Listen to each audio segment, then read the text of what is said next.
2019 में आपको 10 सीट मिली थी जी आपकी मर्जी से ही बीजेपी शासन में आई थी। जी 2019 से 2024 तक ये शासन था, सुशासन था कि भाई नाश हुआ है राज्य का? हमने प्रदेश के अंदर 19 के बाद आने के बाद वो जनहितकारी कार्य किए।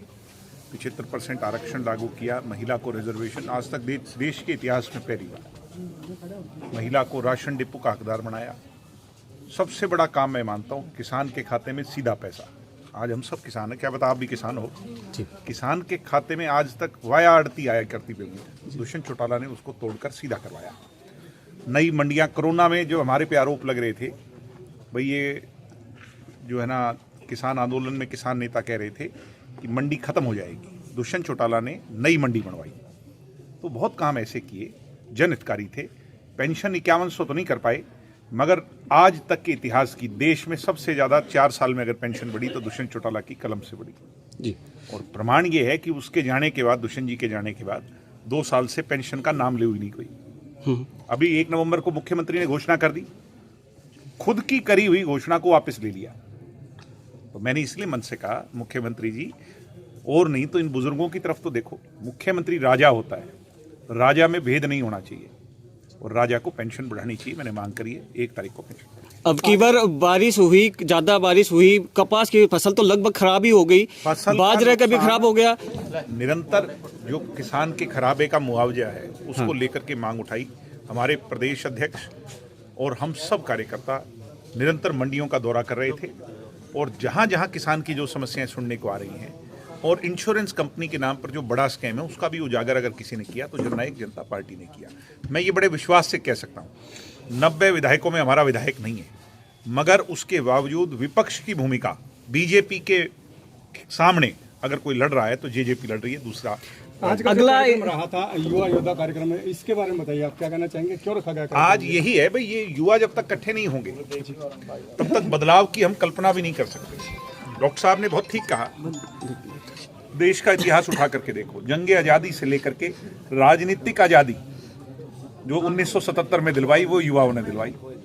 1987 के अंदर बफोर से आज़ादी दिलवाई तो युवाओं ने दिलवाई। 2011, 12, 13 में जो जन आंदोलन कर कर अन्ना हजारे का साथ देकर के निभाई तो युवा ने बदलाव लाए। अब जो ये कहते हैं अश्व में एक घोड़ा किसी के हाथ नहीं आएगा, ये युवाओं ने धीरे धीरे मन बनाना शुरू कर दिया है।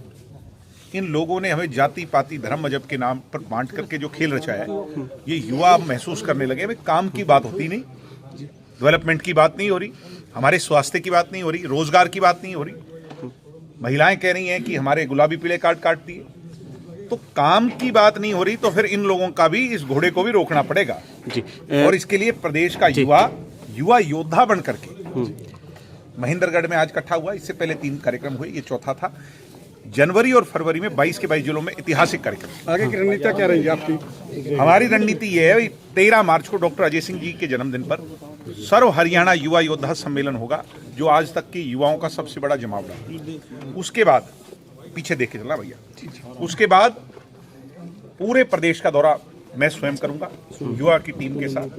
6700 गांव में अगले 2 साल में मैं खुद जाऊंगा, गांव-गांव जाकर के लोगों के मन को जानेंगे और बीजेपी के खिलाफ लड़ेंगे। आपने जैसे बीजेपी पार्टी पे कुछ रिजल्ट को लेकर आपने कुछ आरोप लगाए थे, वो कहां तक सत्य है? जल्दी प्रेस कॉन्फ्रेंस कर करके सबूत के साथ और A to Z बात रखूंगा। यूं बिना तथ्य और बिना आधार की बात ना आपको अच्छी लगेगी ना मुझे अच्छी लगेगी। बहुत जल्दी नए साल के अंदर जो नायब सिंह सैनी जी की चेहरे की मुस्कुराहट है वो कुछ कम हो जाएगी, क्योंकि उनको पता नहीं चला कि उनके नाक के नीचे कितना बड़ा घोटाला बीजेपी और RSS के बिठाए हुए लोग कर रहे हैं। आज जननायक जनता पार्टी का युवा योद्धा प्रोग्राम था और आपने देखा होगा कि लोगों में बहुत भारी उत्साह और खास तौर से युवा साथियों में बहुत ज़्यादा एक अपने नेता को सुनने के लिए बहुत ज़्यादा जोश था। दिग्विजय चौटाला के प्रति और डॉक्टर अजय सिंह चौटाला के प्रति लोगों में बहुत ज़्यादा उत्साह है। हमारे नेताजी ने आज दिग्विजय भाई साहब ने एक एक बात को खोल के मन से बता दिया। हम जननायक जनता पार्टी बीजेपी की हर उस दमनकारी जाति उनका विरोध करेंगे जो जनता के पक्ष की बात न करके एक पूंजीपतियों की बातें करते हैं। किसान के प्रति जो युवाओं के प्रति किसान के प्रति जो एक इन्होंने जो षड्यंत्र रच रखा है उसका पुरजोर विरोध करेंगे।